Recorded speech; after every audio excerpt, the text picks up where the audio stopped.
Yeah, the reception to Uncharted 2 obviously was thrilling. Nice.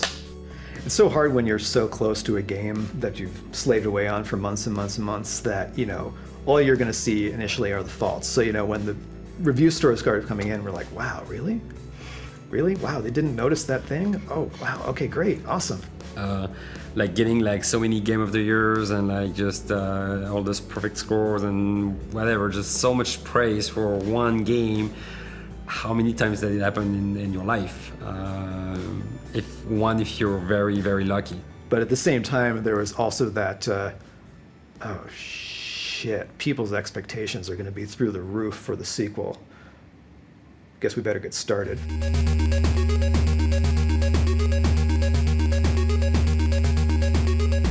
Okay, so we just wanted to go through everything now that we have everybody here and just sort of see where everything stands, because we had the marketing meeting last week. Everybody loves the direction of the trailer. Nobody had any real changes except for, you know, just make it look pretty and get it finished. So at this point, we're just going to try to start nailing down some of the details. We feel like people are interested in what we're going to do next. And so we wanted to make a piece that sort of suggested, like, this is where the game is going.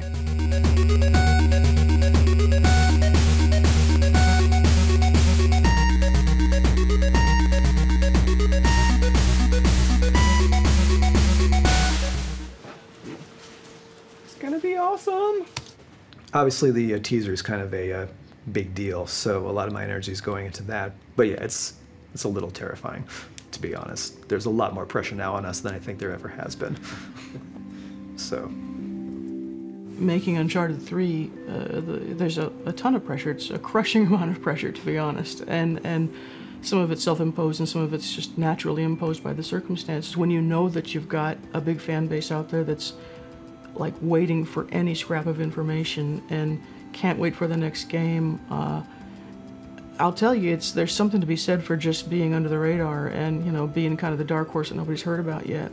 We want to meet and beat people's expectations, but I mean, frankly, we're just putting a lot of our own pressure on ourselves to do a better game than we did last time. We're never satisfied anyway, so it's like, yeah, pressure from the outside compared to what we have inside.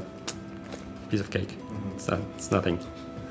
So you have to just have the faith that whatever instincts got you to this point will continue carrying you through as long as you keep listening to them. We've always done our mocap at other mocap studios, and now we have our own stage. It's kind of cool. Pretty rad. Yeah. Nolan. Have you guys seen this already? We showed this to you yesterday. Yeah, but the Caesar, yeah. Okay. It means 14 be careful what you wish for. It might just get you. What the hell does it mean? Just watching some YouTube stuff. Action. Uh-huh.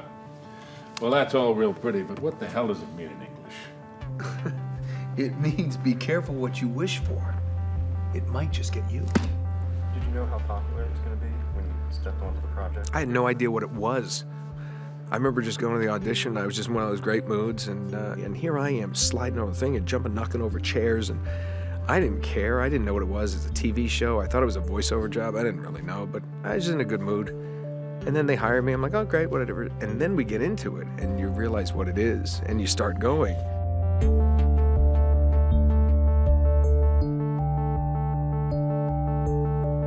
And then it's like, and then you realize, and then you're having so much fun. That was in perfect time. And I was given so much freedom. It was one of the first times in my career that I was given the freedom to really contribute and help create this character from my own personality. We're all kids in the sandbox, having a good time, playing. Yeah. And that's why, you know, the old name of, the old title of actors was players. And that's what we're supposed to do. We're supposed to play like this is real.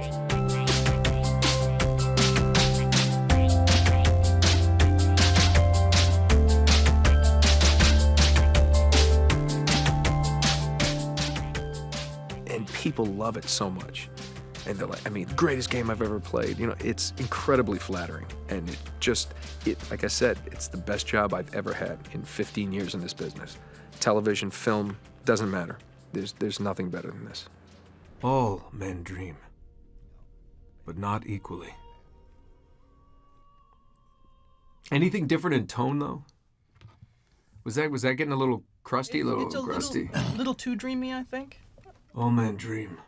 Yeah, well, yeah, be But not careful. equally. Careful about don't get too crusty, because this is the first time Drake's voice is going to be heard in this trailer that's going out at the Spike VGAs, Okay. basically. So you want to make sure it's all recognizable.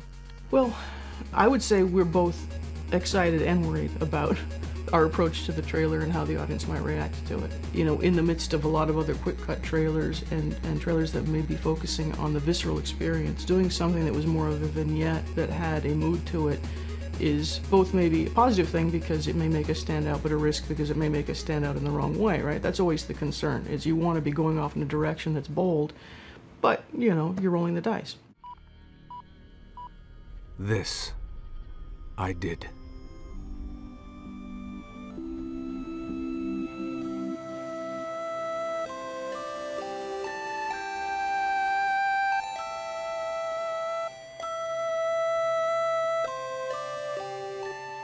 It's interesting because it's so yeah, Uncharted 2, big success, awesome. But we never made Uncharted 2 just for that. That was not what's driving us. Just I really hope like the fact we got so much success it didn't change us, and we're still true to ourselves. I want to just keep making games with passion and just coming to work every day and just make the game that we want to play, and that's pretty much it. What comes after that, we'll see. We'll see.